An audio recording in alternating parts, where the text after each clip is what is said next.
Bien.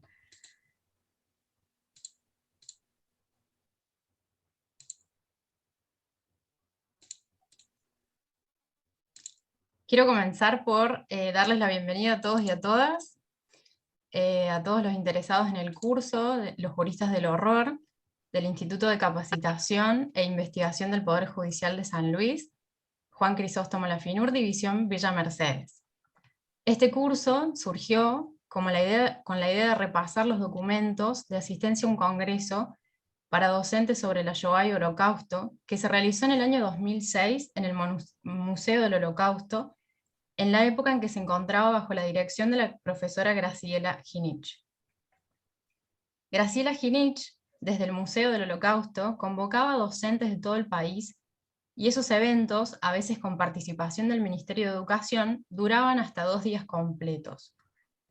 En uno de ellos, un tema tratado fue Los juristas del horror, que tenía como fuente un libro de Ingo Müller, que ahora es la obra cabecera de este curso. La idea es preguntarse, si bien nos conocemos por las películas acerca de la policía nazi, la represión, los campos de exterminio, todo ello parece que surgiera solo de la actividad de la policía, ejército y fuerzas de seguridad. Pero al comienzo no fue así. Al comienzo hubo una legislación, cortes y jueces que la aplicaron, criterios jurisprudenciales que sentaron. Así es como entonces nos proponemos, junto con Ingo Müller, estudiar qué pasó con los juristas, con los jueces y abogados. ¿Qué pasó con los abogados? ¿Los dejaron defender a las personas? ¿Excluyeron a los abogados no arios? ¿Cuáles fueron sus derechos y cómo podían defenderse? Para ello comenzaremos con esta charla introductoria al curso a cargo de las profesoras Graciela Ginich y Sada Ventolila. El curso cuenta con la dirección de la doctora Adela Pérez del Viso, quien por razones laborales no se encuentra presente. ¿En serio?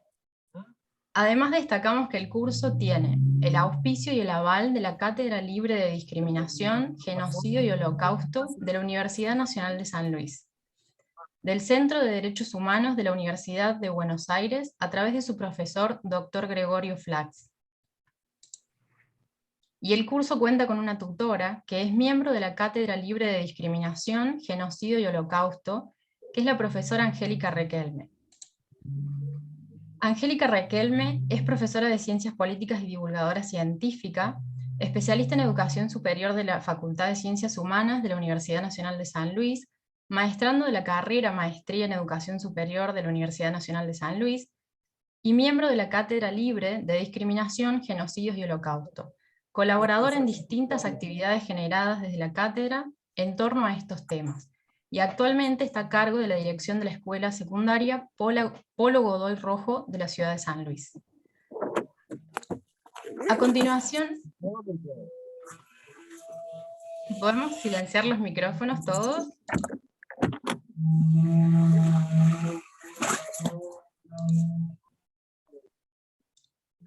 A continuación me referiré a los antecedentes de la profesora Sada Ventolila, quien disertará en primer lugar. La profesora Sada Ventolila es docente e investigadora de la Universidad Nacional de San Luis. Su carrera de origen es la psicología y se especializó posteriormente en el campo de la didáctica, en el cual es especialista, habiendo además completado en la UBA la totalidad de los cursos de la maestría en didáctica. Esta formación la ha ido enriqueciendo a lo largo de su trayectoria con la realización de numerosos cursos de posgrado en el país y en el extranjero, sobre temas de psicología y educación, habiendo acompañado esto muy tempranamente con la formación paralela en derechos humanos y estudios sobre la Shoah. Ha sido acreedora de becas en el país y en el extranjero, o destacándose en lo referente a la psicología y la didáctica. Su estancia de investigación en España y en lo referente a los estudios sobre derechos humanos, Shoah y otros, su estancia en Yad Vashem, Jerusalén, en la Universidad Hebrea de Jerusalén, en Israel, y también en París, en el Memorial de la Shoah en París. Es investigadora y profesora titular por concurso en la Facultad de Ciencias Humanas de la Universidad Nacional de San Luis, y desde allí ha contribuido en la formación de docentes de diferentes carreras. Ha dictado para ello numerosos cursos de formación de grado y posgrado en diferentes universidades del país y del extranjero. Ha sido convocada desde diferentes universidades del país y del CONICET como evaluadora de proyectos y para las categorizaciones docentes. Ha dictado conferencias por invitación en el país y en el extranjero. También ha publicado libros y numerosos artículos vinculados a los temas de estudio que abordaban los proyectos de investigación de los cuales fue su directora. Ha tenido diferentes actuaciones a lo largo de su carrera, vinculada a la defensa de los derechos humanos. Ha sido cofundadora y profesora responsable de la Cátedra Abierta sobre Problemática de la Discriminación, Genocidio y Holocausto en la Historia Contemporánea, perteneciente a la Universidad Nacional de San Luis. También fue miembro titular del Observatorio de Derechos Humanos, con sede en San Luis, institución dependiente de la Secretaría de Derechos Humanos de la Nación, y titular de la Comisión de Educación, Capacitación, habiendo participado del programa ALA, auspiciado y sostenido por la Unión Europea. Finalmente, ha dictado numerosos cursos y seminarios sobre derechos humanos y holocausto, y en reconocimiento a sus diversas actuaciones en este campo, ha recibido premios, uno de ellos del INADI, vinculado a las buenas prácticas contra la discriminación, también del premio DAIA, Banco Galicia, por la continuidad y jerarquía de la experiencia de la enseñanza de la Shoah, durante varios años, desde la Cátedra Libre sobre Discriminación, Genocidios y Holocausto. Ahora sí, le doy la palabra, en primer lugar, a la profesora Sada Ventolila. Muchas gracias, Daniela. La verdad que estaba medio extenso ese currículum. Y muchas gracias a la gente que asiste, por supuesto, y a Adela, que en este momento está como jueza, asumiendo el cargo de jueza. Vamos a pedir que la persona que tenga el micrófono abierto lo cierre, porque se escuchan voces y diálogos, ¿no?, fuera del curso. Bueno, y mi saludo más importante en este sentido, porque es el primer día que Adela ejerce como jueza en la localidad de Concarán. Así que felicitaciones, Adela, mucha suerte, mucho éxito, ¿no? Y esta tarea que nos convoca hoy, que es la de pensar justamente los abogados y jueces durante el Holocausto, ¿no? Lo primero es que me gustaría hacer una breve reflexión acerca de que abordar el tema de los abogados y jueces en el Holocausto, si es legítimo y cuál es su contribución, ¿no? Y aquí brevemente me interesa destacar que la historia del Holocausto es diversa y es compleja, y está atravesada por un mosaico de grupos humanos, de modo tal que es necesario aproximarnos al individuo para que podamos moldear una imagen más veraz de los sentimientos, de los dilemas que surgieron, del enfrentamiento que supuso esto para el ser humano, ¿no? La situación de tener que tomar decisiones y jurisprudencia en el contexto del nazismo, ¿no?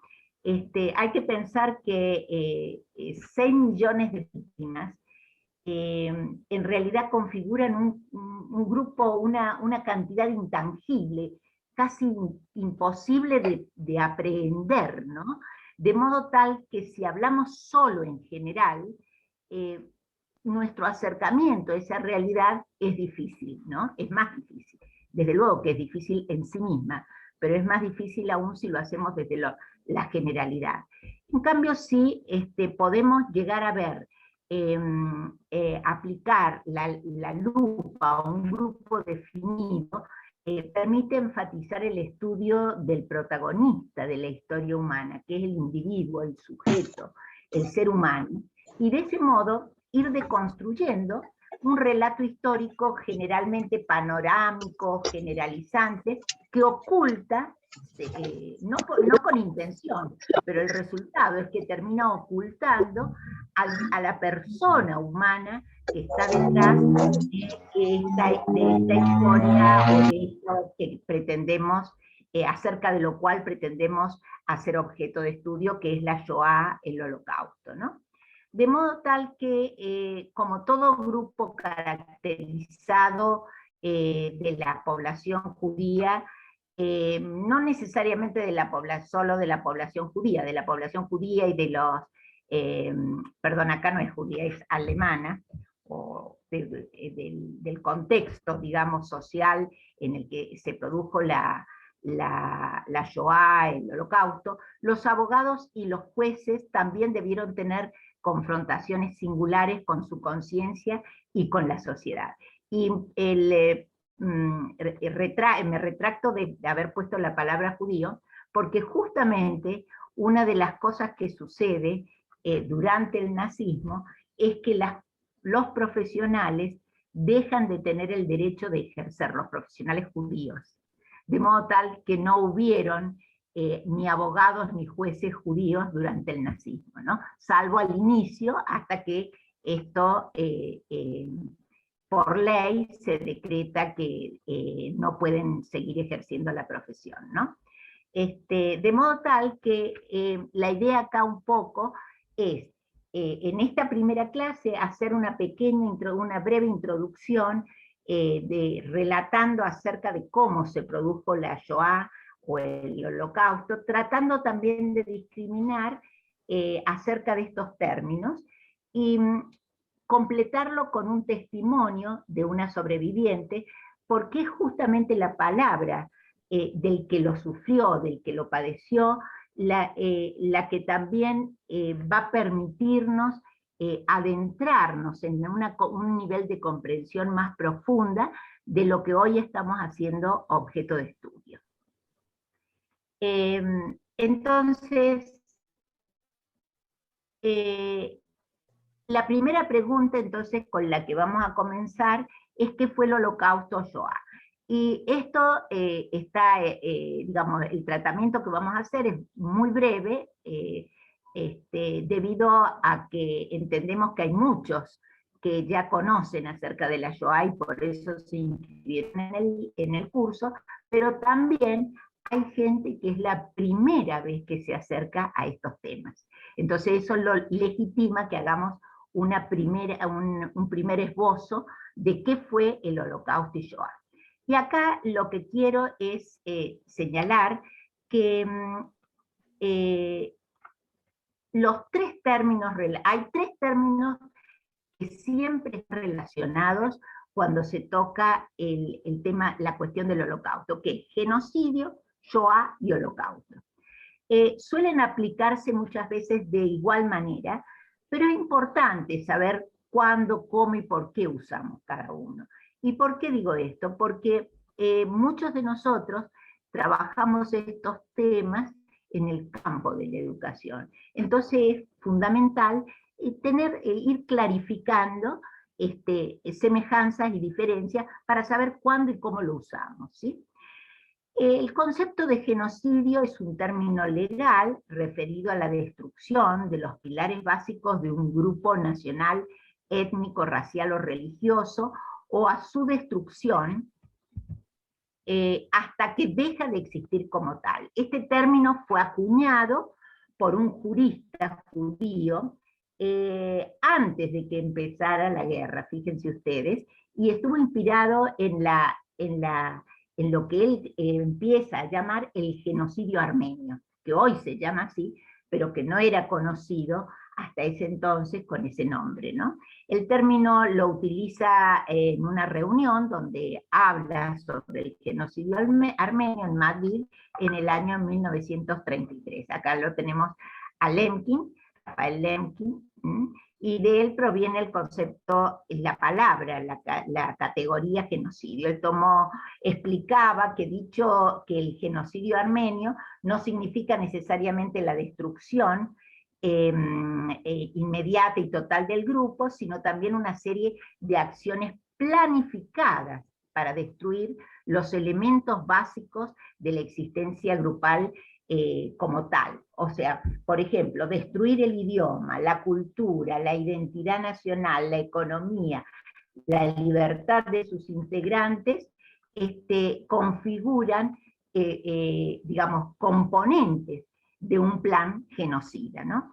Y fíjense ustedes que posterior a la guerra, ¿sí?, el 9 de diciembre de 1948, recordemos que la temática del Holocausto acontece durante la Segunda Guerra Mundial, que va del año 1939 a 1945.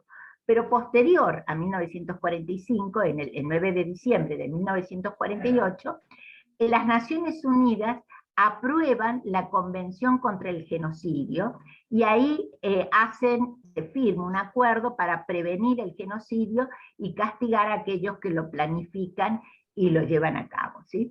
Pero esto también es una invitación a no usar la palabra genocidio de cualquier forma, porque no cualquier cosa es genocidio, ¿no?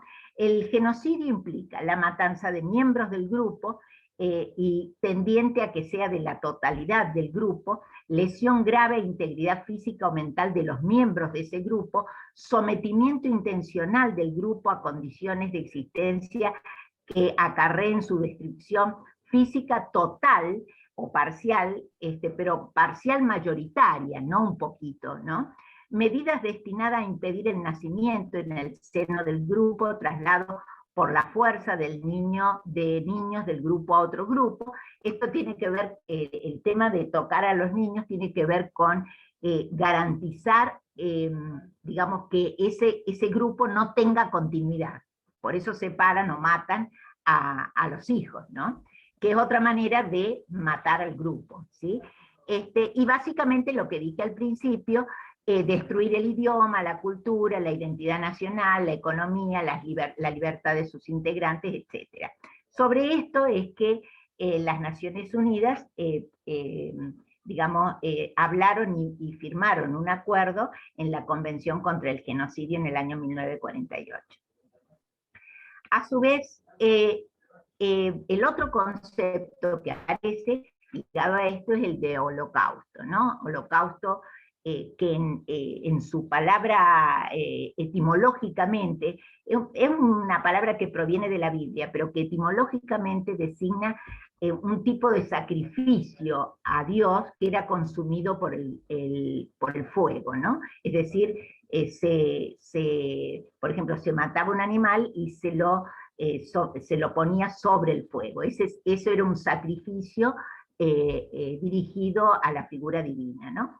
El holocausto, en este sentido, hoy se lo entiende como un proceso de extrema violencia y aniquilación desatada por los nazis y sus colaboradores en Alemania durante la Segunda Guerra Mundial y contra el pueblo judío.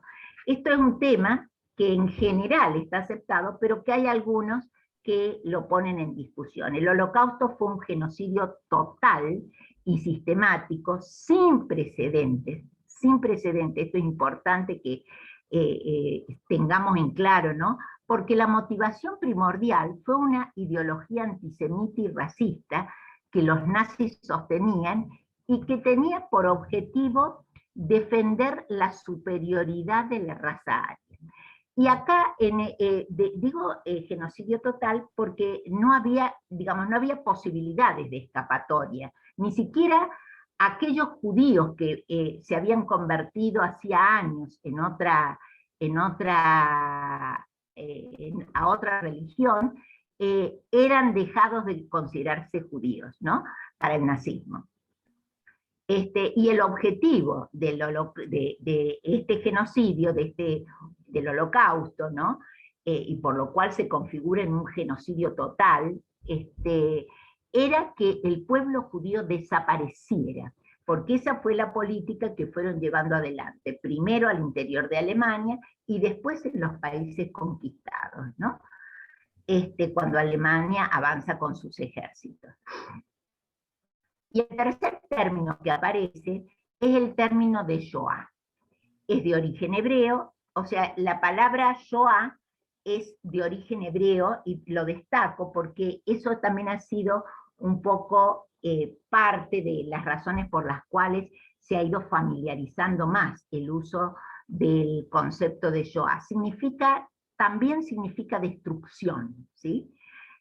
Toma mayor protagonismo por una película que hizo Claude Lanzmann, que se llamaba justamente Shoah, en donde él hace entrevistas a sobrevivientes de la Shoah, entrevistas largas, ¿sí? Es una película de varias horas, en la que esos sobrevivientes relatan sus vivencias, sus recuerdos, su experiencia durante el periodo del nazismo, ¿no? Pero en realidad el concepto de Shoah viene de bastante antes, y yo lo que me interesó identificar es que ya en 1940 se empezó a usar para designar el exterminio de judíos europeos de Polonia, ¿no?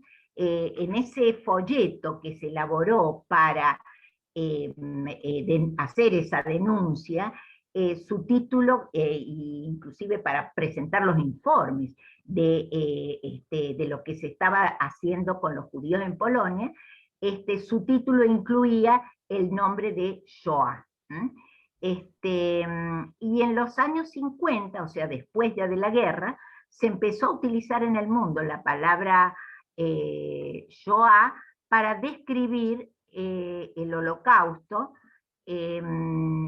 a mano de los nazis, o sea, que realizaron los nazis contra los judíos, pero esto trajo ciertas objeciones. Y actualmente, ¿sí?, se considera el término Shoah como el término más adecuado y, diríamos, inequívoco. Y es el término que inclusive se usa en varios idiomas, ¿sí? En definitiva, entonces, para familiarizarse, mi intención al aclarar estos términos es que algunos por ahí pueden haber escuchado, los que recién se acercan a estos temas, pueden haber escuchado el concepto de Shoah y que no tuviera mucha relación o significación para ellos. En definitiva, estos tres términos se van usando de manera indistinta y poniendo el acento en alguno de los aspectos que hemos ido describiendo, ¿no? Algunos investigadores consideran que lo que los nazis hicieron al pueblo judío inclusive llegó más allá del genocidio, porque el intento, fíjense ustedes, el intento de deshumanizar y posteriormente asesinar a cada uno de los judíos en todas partes, cualesquiera fueran sus actividades, creencias, no tuvo precedentes en la historia, ¿no? Y el otro componente fundamental es la creencia, la convicción ideológica que tenían de que los judíos debían ser exterminados por el bien de la humanidad. Por eso, cuando hablamos de Shoah, también se habla de una especie de mega genocidio. O sea, un genocidio en su máxima magnitud. Bueno, pero es importante aclarar que no solo los judíos fueron víctimas de los nazis. Opositores al régimen fueron arrestados y enviados a campos de concentración, políticos, clérigos, objetores de conciencia, los comunistas, por ejemplo, para el nazismo, el comunismo era el mayor veneno que podía haber en la sociedad, ¿no? Y era, digamos, y ellos identificaban, en alguna medida, que los judíos eran comunistas. Muchos de los judíos eran los que proponían o sostenían las ideas comunistas, ¿no? Los testigos de Jehová fueron perseguidos durante el nazismo, los homosexuales, particularmente los varones, ¿no? A las mujeres no se las identificaba mucho en ese momento en esta condición, los Roma, o comúnmente conocidos como gitanos. Con los gitanos fue terrible la masacre, fue también un genocidio con ellos. No fue solo una persecución, fue un genocidio. Y lo más terrible de todo, que va a ser tema de nuestra tercera charla, es lo que hicieron con los discapacitados físicos y mentales arios, porque eso fue matar a sus propios hijos. Bien, acá hay algunos datos que los voy a pasar en este momento para poder dar lugar a la palabra después de la profesora Finich, y lo que sí me interesa es ver primero cómo llega al poder el partido en Alemania, el partido nazi. Y para esto hay que situarse en el periodo entre guerras, o sea, entre el periodo en que finaliza la Primera Guerra Mundial y comienza la Segunda Guerra Mundial, o sea, 1918 a 1939. En ese periodo aparece, Hitler escribe su obra, ¿no?, que se llama Mi lucha, Mein Kampf, perdón.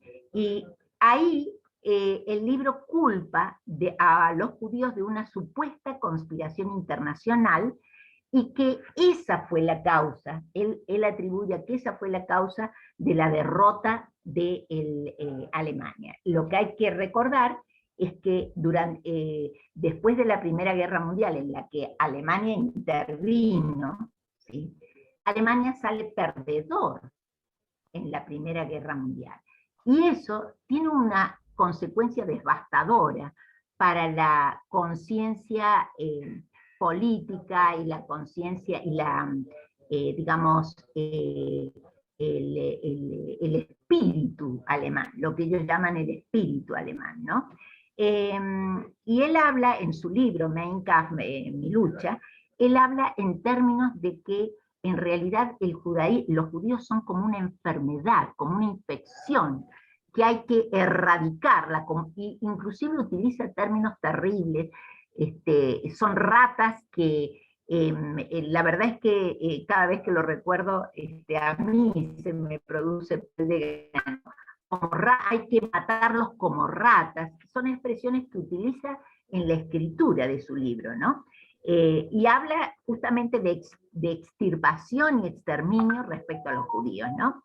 Entonces, esta situación en que Alemania había sido muy, sale perdedora de la Primera Guerra Mundial, lo determinó también una situación económica muy precaria, con enormes deudas por pagar, porque ellos se firma un tratado por el cual la obligan a Alemania a pagar una reparación por haber perdido la guerra.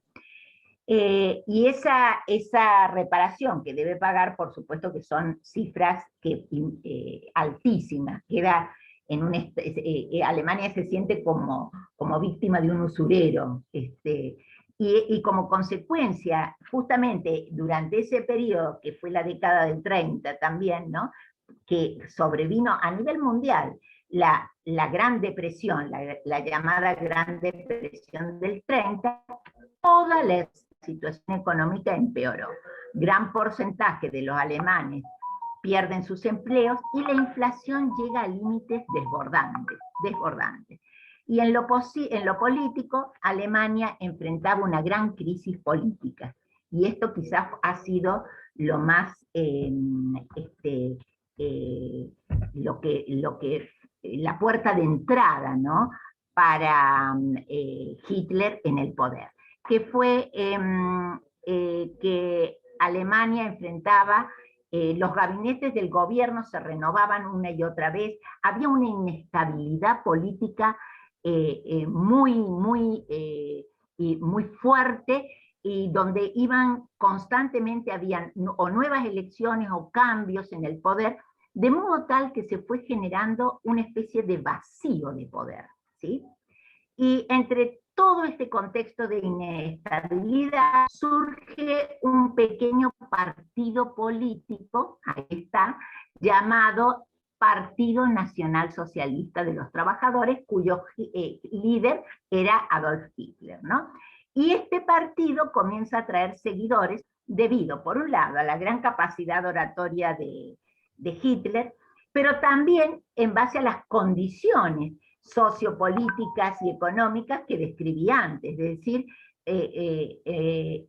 Alemania estaba prácticamente en una situación de crisis total en lo económico, en lo social, en lo político, la vuelta de los soldados derrotados a sus casas, a sus familias, ¿no? Y bueno, ¿qué característica tenía este partido nacionalsocialista o partido nazi, que sería el apóstrofe de este nombre? El partido se caracterizaba en general por una posición muy nacionalista, pero sobre todo por una posición antisemita.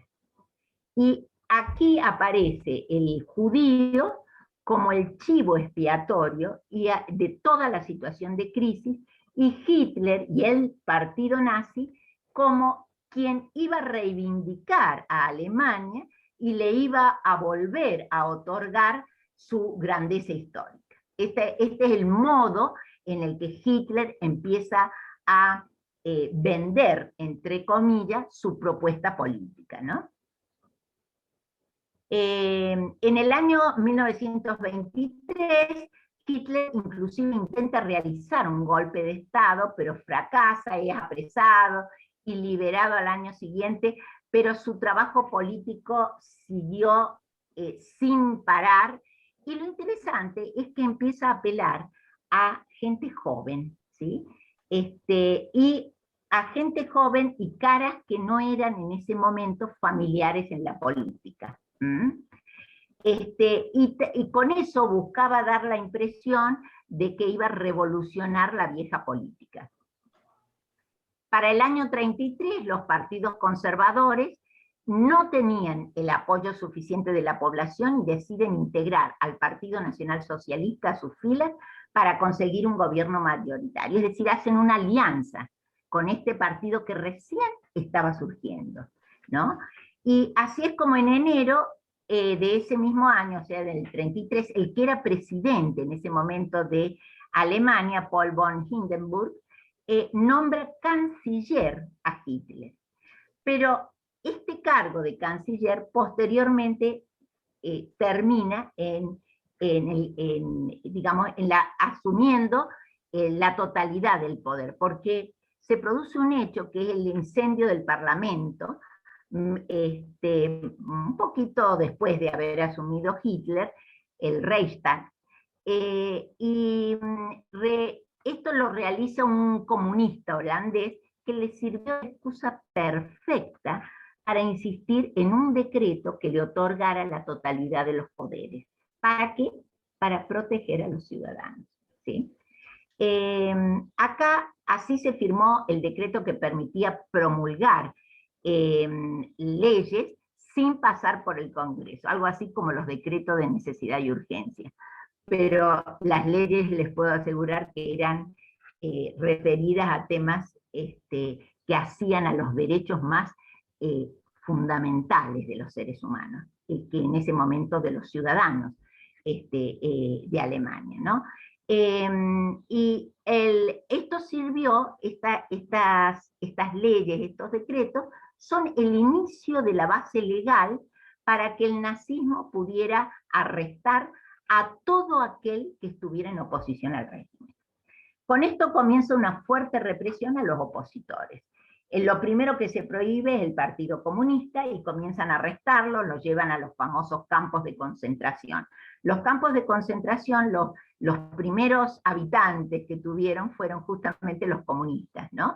Y donde las personas en realidad empiezan a ser torturadas y muchas de ellas muertas. Y aquí es interesante un comentario de David Bankier, que es un historiador del Holocausto, ¿no? Él dice, los alemanes le entregaron el poder a Hitler porque querían abolir la democracia pluralista de partidos y reemplazarla por un gobierno autoritario que prometiera estabilidad, empleo y una revolución nacional.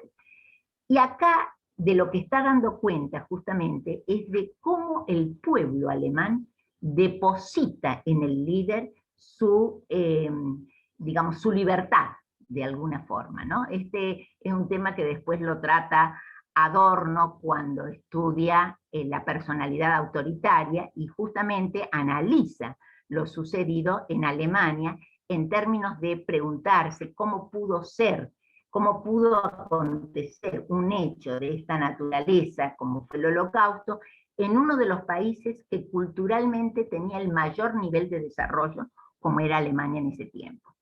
Bueno, el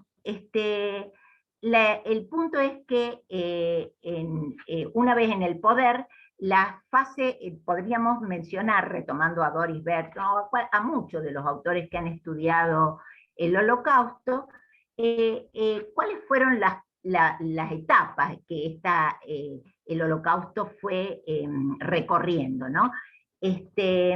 Y la primera es la de planificación y propaganda, en la que se dan las leyes de Nuremberg. Las leyes de Nuremberg quitan a los judíos sus derechos civiles, y de eso también seguramente vamos a escuchar más en la segunda clase, ¿no?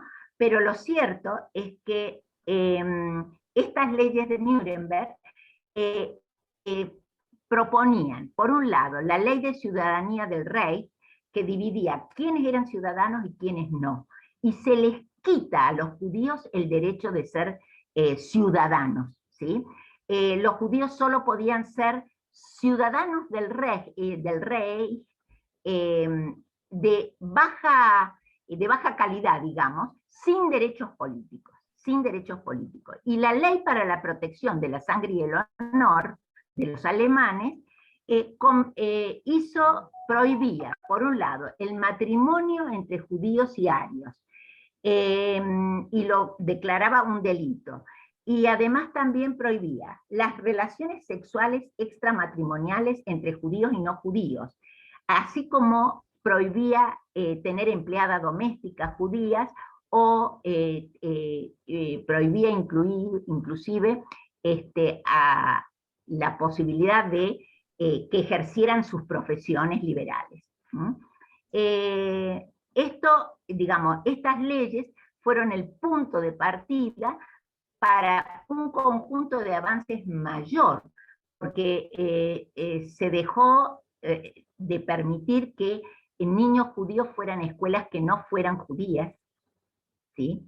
Se dejó de todos los judíos que estaban en la administración del Estado alemán, fueron expulsados de sus cargos, ¿sí? Y finalmente, acá yo ponía una serie de imágenes que un hombre judío obligado a llevar un carácter vejatorio, un negocio judío al cual los arios no podían entrar, y finalmente el boicot a los comercios judíos. Sellaron la degradación de los ciudadanos judíos a personas de derechos inferiores, legalizando su discriminación arbitraria y preparando las condiciones para el exterminio. O sea que fue una locura total, ¿no? En la que el derecho penal se puso al servicio de la ideología nacionalsocialista. Y con eso, esto es importante recordarlo, se puso fin a la igualdad de los judíos, que fue una conquista importantísima en el Tercer Reich, que estaba garantizada históricamente por la ley de 1871. El segundo momento que podemos identificar es la expansión y violencia que se produce con los traslados y confinamiento en guetos y posteriormente campos de concentración. Y acá, entre 1933 y 1941, el régimen nazi implementó una serie de políticas destinadas a despojar a los judíos de sus derechos y posesiones. Fíjense que aparece primero, por un lado, el tema del derecho como ciudadanos, pero después son obligados a dejar sus posesiones, sus casas, sus propiedades, y son obligados a, por un lado, hay un proceso de estigmatización que los obligan a tener que anotarse en un registro como judíos y a aportar una estrella amarilla, que es la que les he puesto acá, que es en la que los debía identificar públicamente como judíos, ¿no? Pero cuando empieza la guerra, los judíos empiezan a ser trasladados a partir del año 1939. Y empiezan a ser trasladados y confinados en guetos, particularmente en Polonia. Y esos guetos recluyeron, y los campos de concentración recluyeron a millones de judíos y no judíos. ¿Qué eran los guetos? Bueno, en la Edad Media eran los barrios judíos, pero guiados por una ideología racista, antisemita, que estaba decidida a establecer un nuevo orden en Europa, los alemanes separaron a los judíos del resto de la población. ¿A través de qué? A través de incluirlos nuevamente en guetos. En guetos que eran cerrados. Estos estaban situados habitualmente en un distrito urbano pobre, en el cual los judíos se veían forzados a vivir detrás de las vallas, muros o alambrados. Y el más conocido, el que ha trascendido más, es el gueto de Varsovia, de la ciudad de Varsovia, pero hubieron más de 1000 guetos realizados.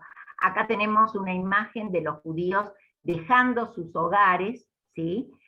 Con las pertenencias mínimas que podían tener y trasladados en trenes, que como no sé si pueden ver, son vagones que no tienen asiento. Con esos vagones fueron trasladados a los guetos y campos de concentración posteriormente, ¿no? Por supuesto que en el camino morían hacinados de hambre, de sed, de frío, de lo que fuera según la circunstancia, miles de ellos, ¿no? Y esa fue la obra que realizó Eichmann, el gran artífice de todo el traslado de los judíos a los guetos y campos de concentración. La vida en los guetos, acá les muestro unas imágenes para que vean, con dolor, con sufrimiento. Esta es una imagen del momento en que hubo una revuelta en el gueto de Varsovia y estos son algunos de los pocos sobrevivientes que quedaron, ¿no?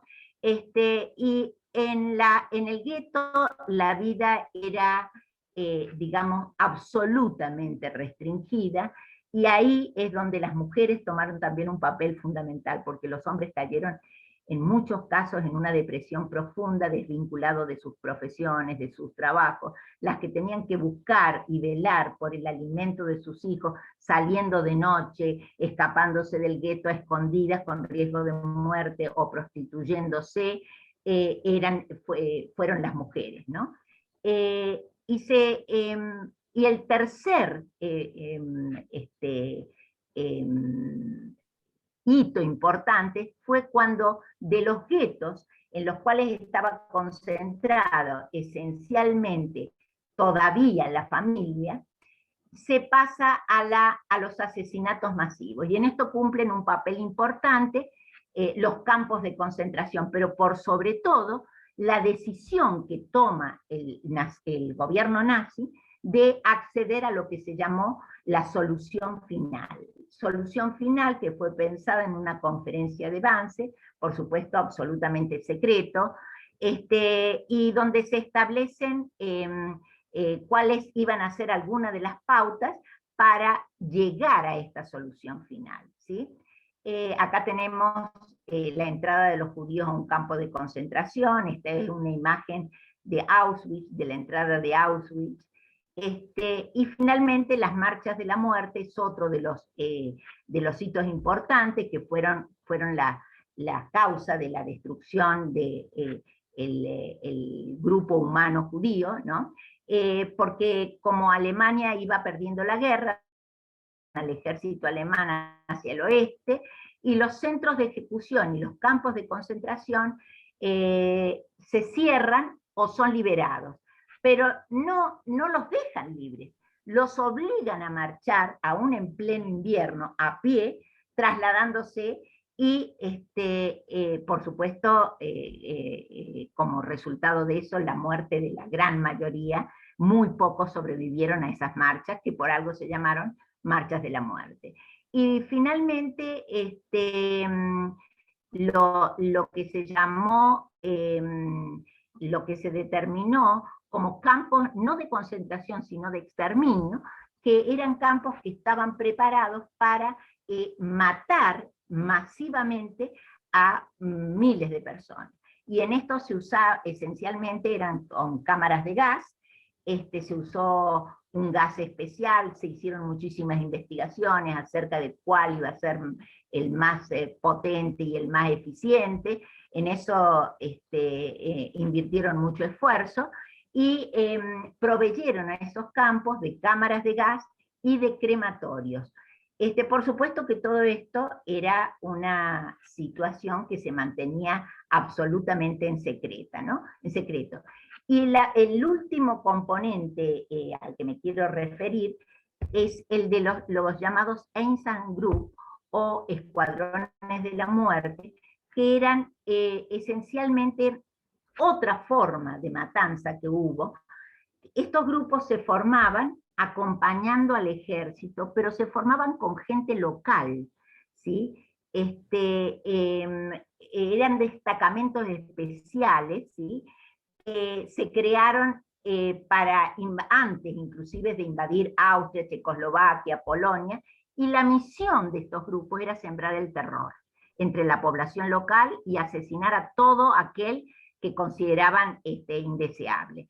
Los Einsam Group tuvieron una fama terrible, iban detrás del ejército, y detrás, en los lugares donde el ejército había atravesado, por estos grupos que en general estaban formados inclusive por intelectuales que se identificaran ideológicamente con el nazismo, mataban a los judíos por fusilamiento.